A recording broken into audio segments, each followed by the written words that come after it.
Welcome to Educlick your online study partner. Good morning दोस्तों, कैसे हो आप लोग। मैं उम्मीद करता हूं कि आप लोग बहुत अच्छे होंगे। तो जैसा कि हमने साइंस में चैप्टर नंबर 15 भी कंप्लीट कर लिया था, ठीक है, और 16वां और 17वां चैप्टर है वो आपके सिलेबस से हटा दिया गया है, ठीक है। 16वां और 17वां चैप्टर है इस साल इस सेशन में आपके सिलेबस से हटा दिया गया है। तो इसके बाद हम पढ़ते हैं चैप्टर नंबर 18वां, जिसका नाम है भारतीय वैज्ञानिकों के बारे में पढ़ेंगे, उनकी उपलब्धियों के बारे में पढ़ेंगे, ठीक है। तो सबसे पहले हम पढ़ते हैं सुश्रुत के बारे में, उसके बाद हम चरक के बारे में पढ़ेंगे, सीवी रमन है, ठीक है, सबके बारे में हम पढ़ेंगे, और लास्ट में दे रखा है एपीजे अब्दुल कलाम के बारे में भी हम पढ़ेंगे। ओके, तो चलिए चैप्टर स्टार्ट करते हैं अपना। चैप्टर नंबर 15वां हमने ख़त्म कर लिया है। अब चैप्टर नंबर 18वां है भारतीय वैज्ञानिक, उनका जीवन परिचय एवं उनकी उपलब्धियों के बारे में, ठीक है। तो इस सेशन को सबसे पहले आप लाइक कर दीजिए और ज़्यादा से ज़्यादा शेयर कर दो ताकि और बच्चों को भी आप जोड़ सकें, ठीक है।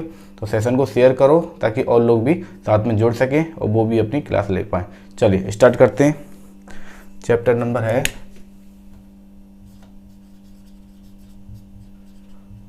18वां। तो देखिए, इसमें हम वैज्ञानिकों के जीवन परिचय और उनकी उपलब्धियों के बारे में पढ़ेंगे। तो सबसे पहले हम पढ़ते हैं सुश्रुत के बारे में।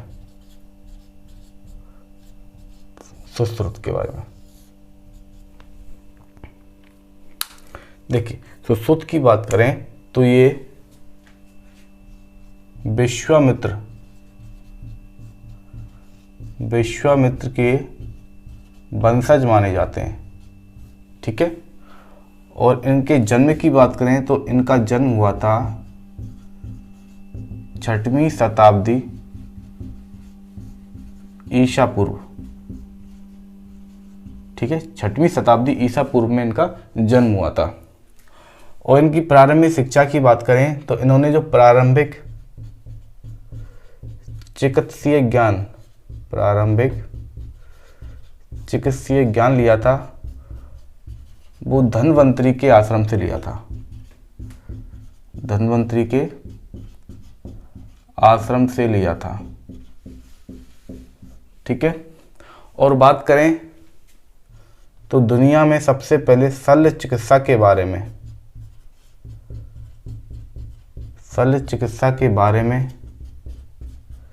ठीक है, इन्होंने ज्ञान दिया था, यानी कि शल्य चिकित्सा के बारे में सबसे पहले इन्होंने बताया था, ठीक है।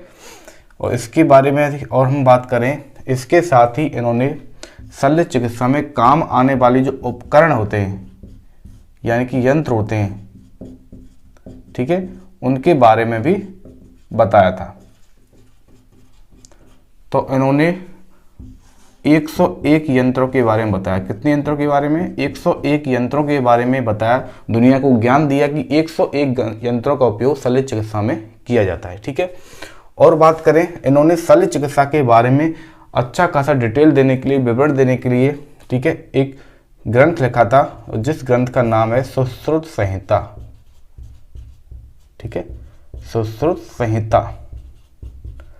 और इस सुश्रुत संहिता नामक ग्रंथ में पूरी तरह से किसके बारे में बताया गया है?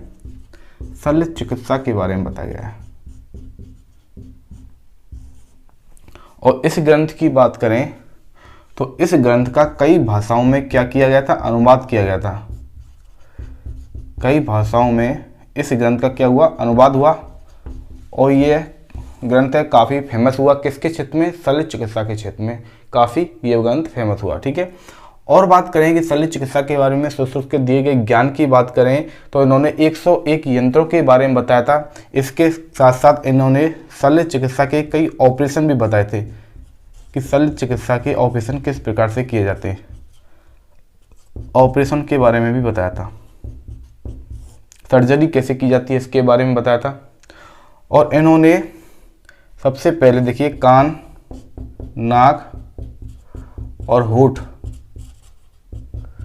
की प्लास्टिक सर्जरी के बारे में भी इस ग्रंथ में बताया गया है। प्लास्टिक सर्जरी के बारे में भी बताया।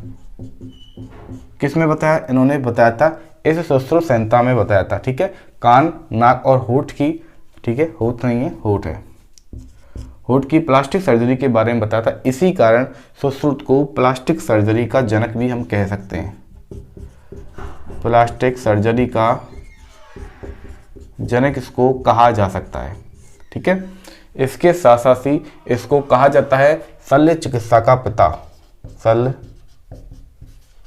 चिकित्सा का पिता भी इसको कहा जाता है, ठीक है।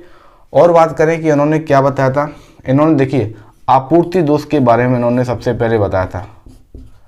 आपूर्ति दोष का मतलब होता है इन्फेक्शन के बारे में इन्होंने बताया था, और ताकि इन्फेक्शन ना हो शल्य चिकित्सा में, यानी कि सर्जिकल ऑपरेशन में कोई इन्फेक्शन ना हो, इसलिए इन्होंने बताया था कि उपकरणों, ठीक है, या फिर कह सकते हैं शल्य चिकित्सा में काम आने वाले यंत्रों को ऑपरेशन करने से पहले क्या करना चाहिए, गर्म में करना चाहिए, ताकि क्या हो कि कीटाणु होते हैं वो कैसे हो जाते हैं, कीटाणु नष्ट हो जाते हैं, नष्ट हो जाते हैं, ताकि कोई भी इन्फेक्शन नहीं फैले, यानी कोई भी आपूर्ति दोष नहीं हो, ठीक है।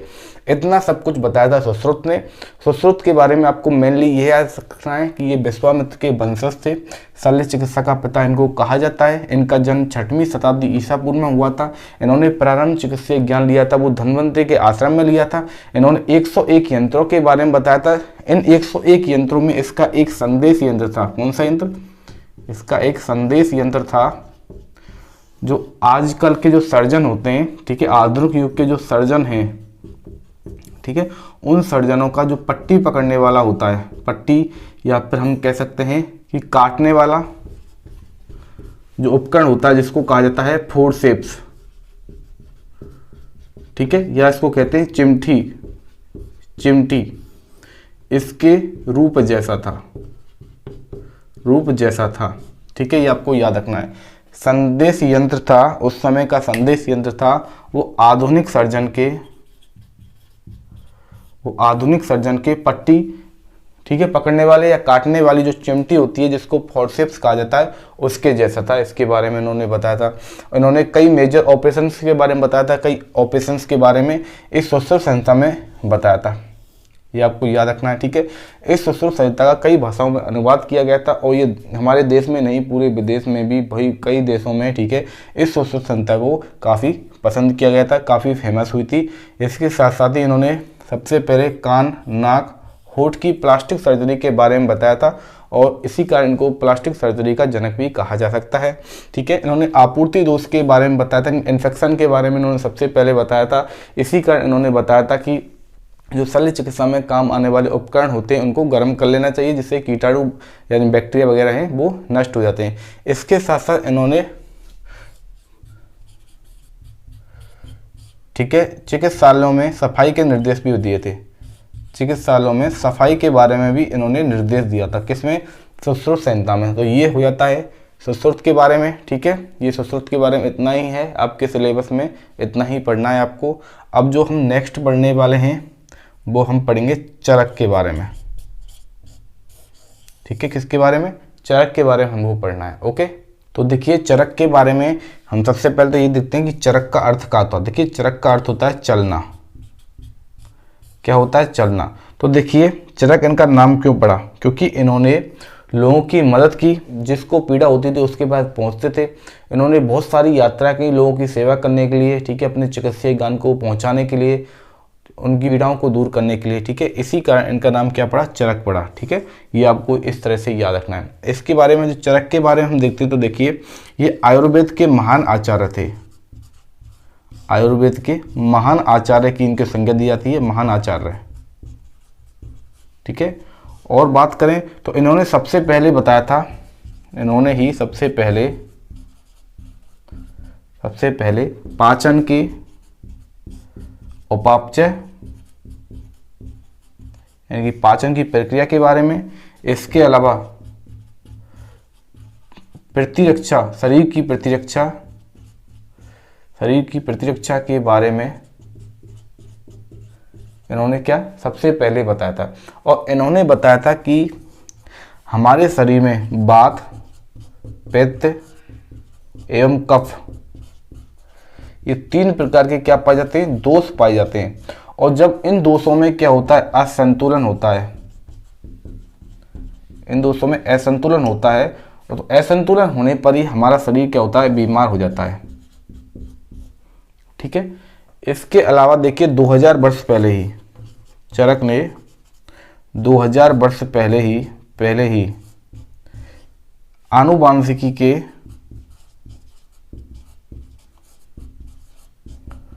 मूल सिद्धांतों के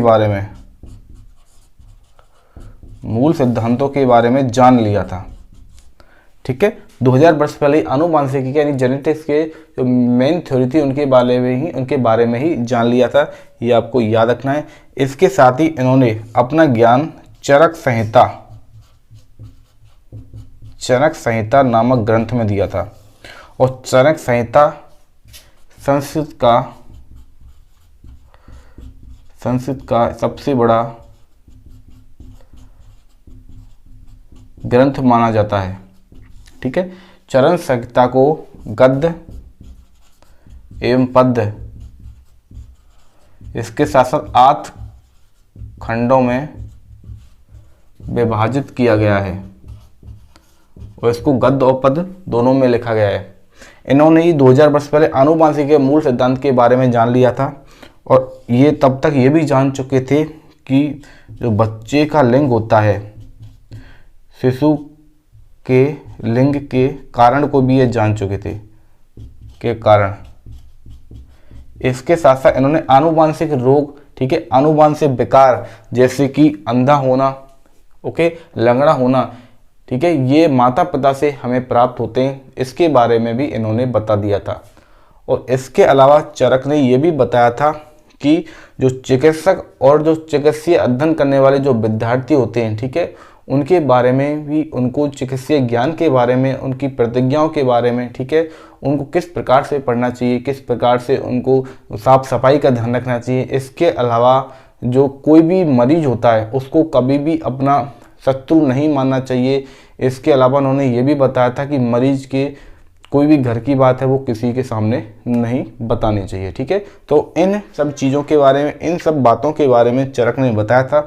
चरक के बारे में प्रमुख बात आपको ये याद रखनी है कि ये आयुर्वेद के महान आचार्य कहे जाते हैं। ठीक है, इनके द्वारा लिखी हुई जो प्रमुख पुस्तक है, प्रमुख ग्रंथ है चरक का, वो है चरक संहिता। ये आपको याद रखना है। ये आयुर्वेद के आचार्य थे, चरक संहिता इनका प्रमुख ग्रंथ है, ये आपको याद रखना है। और इन्होंने ही सबसे पहले शिशु के लिंग के एक कारण को भी जान चुके थे, ये आपको याद रखना है। इसके अलावा चरक संहिता है वो संस्कृत का सबसे बड़ा ग्रंथ माना जाता है और यह 8 खंडों एवं गद्य और पद्य में लिखा हुआ है। ठीक है, और चरक का नाम चरक क्यों पड़ा, क्योंकि मैंने बताया कि चरक का अर्थ होता है कि चलना, तो ये काफ़ी दूर दूर तक पैदल चलकर जाया करते थे लोगों की पीड़ा को समझने के लिए, ठीक है, उनके रोगों को दूर करने के लिए, उनका इलाज करने के लिए, तो इसी कारण इनका नाम चरक पड़ा। ठीक है, ये आपको याद रखना। देखिए, सुश्रुत के बारे में एक छोटा सा टॉपिक और रह गया था कि सुश्रुत ने जो रक्त का थक्का ना जमे, ठीक है, रक्त का थक्का ना जमे यानी कि रक्त के थक्के को जमने से रोकने के लिए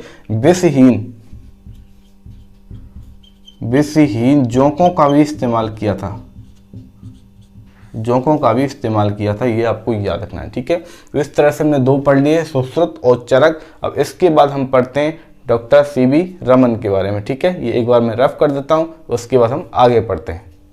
देखिए, इसके बाद हम वैज्ञानिक हैं सीवी रमन के बारे में पढ़ते हैं।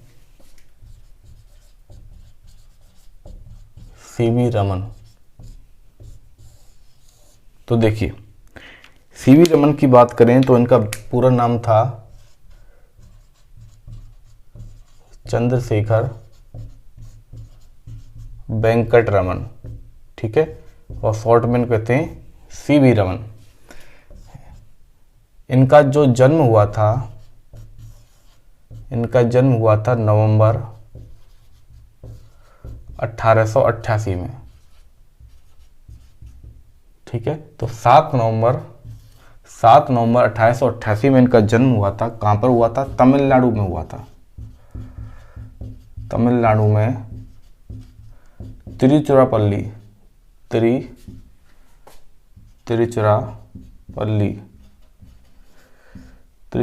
शहर में। ठीक है, तमिलनाडु के तिरुचिरापल्ली शहर में इनका जन्म हुआ था। ये आपको याद रखना है। इसको ऐसे भी लिख सकते हैं, तिरुचिरापल्ली। ठीक है, ये आपको याद रखना है। इनका जन्म तमिलनाडु के तिरुचिरापल्ली शहर में हुआ था। इनके पिता की बात की जाए तो पिता का नाम था चंद्रशेखर अय्यर, चंद्रशेखर अय्यर, ठीक है। और माता का नाम था पार्वती अम्मल, ठीक है। इनके जो पिता थे वो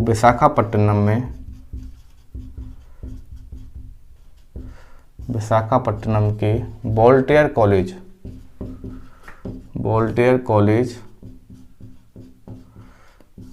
में भौतिक शास्त्र यानी कि फिजिक्स के प्रोफेसर थे, के प्राध्यापक थे,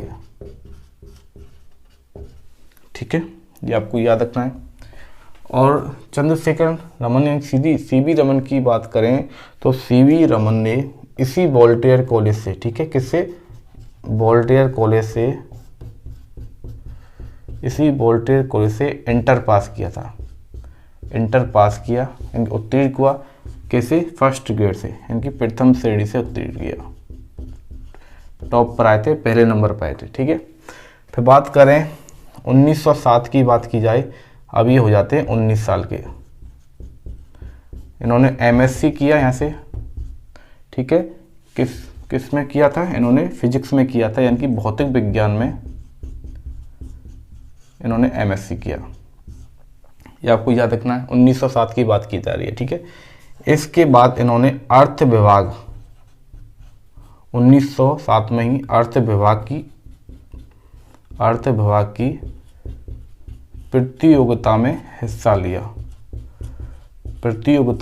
लिया और वहाँ पर भी इन्होंने ये परीक्षा है वो पास कर ली, ठीक है। कैसे पास कर ली, जब भी इस अर्थ विभाग की परीक्षा, देखिए ये स्टूडेंट तो थे भौतिक विज्ञान के यानी कि फिजिक्स के, और जो इन्होंने अर्थ विभाग की जो एग्जाम दिया था, ठीक है, इसमें कौन कौन से सब्जेक्ट आते थे, देखिए साहित्य, लिटरेचर, इतिहास यानी कि हिस्ट्री, ठीक है, हिस्ट्री आती थी। इसके साथ साथ देखिए राजनीतिक शास्त्र यानी कि पॉलिटिकल विज्ञान,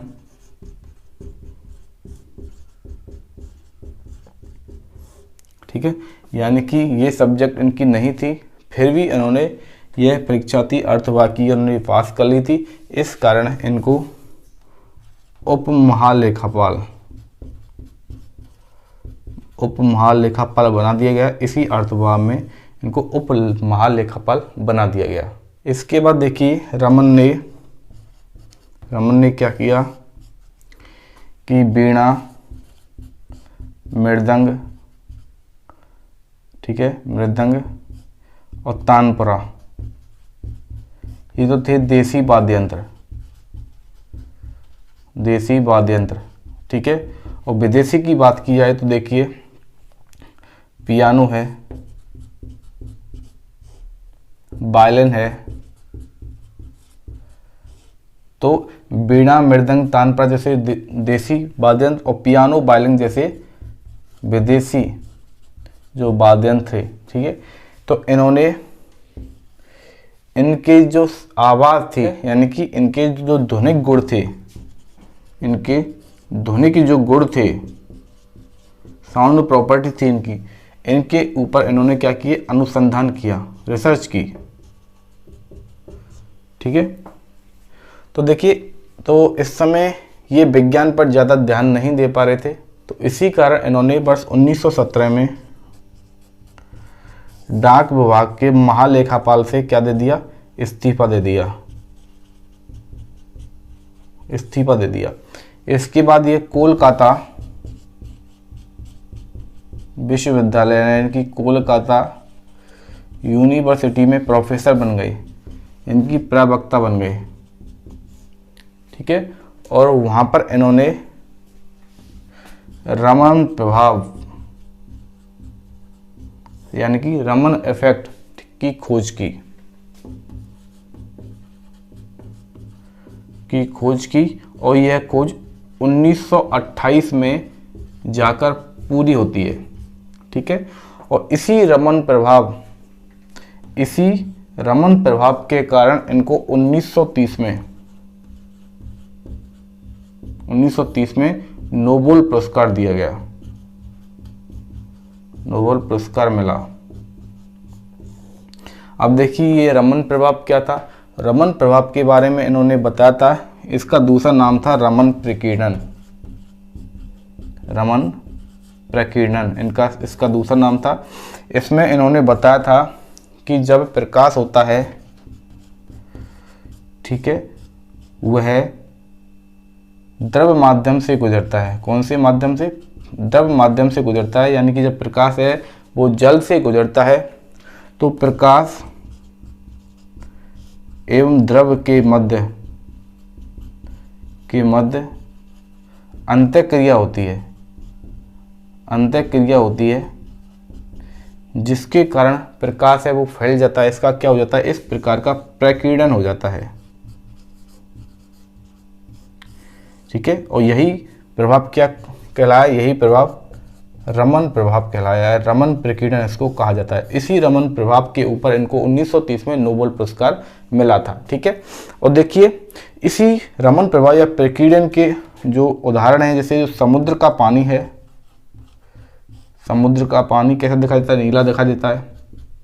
आकाश है वो कैसा दिखाई देता है? नीला दिखाई देता है। तो ये प्रकीर्णन के कारण होता है, ये आपको याद रखना है। ठीक है, और इनकी उपलब्धि की बात की जाए तो इन्होंने ये रमन प्रभाव था, ठीक है, केवल देखिए 200 रुपये के उपकरणों में, केवल 200 रुपये के उपकरण और ना कुछ सुविधाएं होने के बावजूद इन्होंने ये प्रयोग किए और ये सफल रहे थे। ठीक है, ये आपको याद रखना है। इसके साथ साथ ही भारत सरकार की बात की जाए तो देखिए 1949 में इन्होंने इतना बड़ा कार्य करके दिखाया था। तो 1949 में भारत सरकार ने इनको राष्ट्रीय प्राध्यापक नियुक्त कर दिया। राष्ट्रीय प्राध्यापक इनको नियुक्त कर दिया गया। ठीक है, 1949 की बात हो गई। इसके बाद 1954 में इनको भारत का सर्वोच्च नागरिक सम्मान भारत रत्न मिला। भारत रत्न मिला इनको कब? 1954 में, ये आपको याद रखना है। इसके बाद इनके शांति के प्रयोग के कारण इनको लेनिन शांति अवार्ड भी दिया गया। लेनिन शांति पुरस्कार या अवार्ड भी इनको दिया गया। ठीक है, और इन्होंने कुछ और पर अनुसंधान किए थे, जैसे एक्स किरणें होती हैं पदार्थ की संरचना के ऊपर भी इन्होंने अनुसंधान किए थे। इसके अलावा ध्वनि, वर्ण, इन पर भी इन्होंने क्या किए? अनुसंधान किए थे। और बात की जाए तो देखिए नवंबर, आपको याद रखना है कि नवंबर 1970 में इनकी मृत्यु हो जाती है। नवंबर 1970 में इनकी मृत्यु हो जाती है। तो ये आपको ये डेट याद रखनी है। देखिए ये 20 नवंबर है। 20 नवंबर 1970 में इनकी मृत्यु हो जाती है और भारत में इनके रमन प्रभाव और इनकी उपलब्धियों को देखते हुए भारत सरकार द्वारा हर वर्ष 28 फरवरी को विज्ञान दिवस मनाया जाता है। विज्ञान दिवस मनाया जाता है। सीवी रमन के द्वारा किए गए उत्कृष्ट कार्य, ठीक है, इनके किए गए रमन प्रभाव और इनकी उपलब्धियों, इनके सम्मान को में भारत सरकार द्वारा 28 फरवरी को विज्ञान दिवस के रूप में मनाया जाता है। तो ये थे सीवी रमन यानी कि चंद्रशेखर वेंकट रमन के बारे में मैंने आपको बताया था। प्रमुख बात आपको याद रखनी है कि इनका जन्म हुआ था 7 नवंबर 1888 में। तमिलनाडु के तिरुचिरापल्ली शहर में इनका जन्म हुआ था। इनके पिता का नाम था चंद्रशेखर अय्यर, माता का नाम था पार्वती अम्मल। ठीक है, ये आपको याद रखना है। इसके बाद इनके पिता थे वो विशाखापट्टनम के वोल्टेयर कॉलेज में वे फिजिक्स के क्या थे? प्रोफेसर थे या प्रवक्ता थे कह सकते हैं, भौतिक शास्त्र के। वोल्टेयर कॉलेज से इन्होंने इंटर पास किया था फर्स्ट श्रेणी में। उसके बाद उन्होंने 1907 में 19 साल की एज में इन्होंने एमएससी किया फिजिक्स से, यानी कि भौतिक विज्ञान में इन्होंने एमएससी पास किया था। इसके बाद उन्होंने अर्थ विभाग की प्रतियोगिता परीक्षा दी। ठीक है, और उसके बाद ये उप महालेखापाल के पद पर चुने गए। रमन ने वीणा, मृदंग, तानपुरा जैसे देसी वाद्य यंत्र और पियानो, वायलिन जैसे विदेशी वाद्य यंत्रों में के ध्वनिक गुणों पर अनुसंधान किए थे। ठीक है, अनुसंधान के प्रयोग किए थे, ये आपको याद रखना। 1917 में इन्होंने महालेखपाल के पद से इस्तीफा दे दिया, क्योंकि ये अपने विज्ञान पर अनुसंधान करने में बिल्कुल समय नहीं दे पा रहे थे। उसके बाद उन्होंने कोलकाता विश्वविद्यालय में प्रवक्ता की ड्यूटी ज्वाइन की। वहाँ पर उन्होंने रमन प्रभाव की खोज की, जो पूर्ण हुआ 1928 में। इसी रमन प्रभाव को कहा जाता है रमन प्रकीर्णन।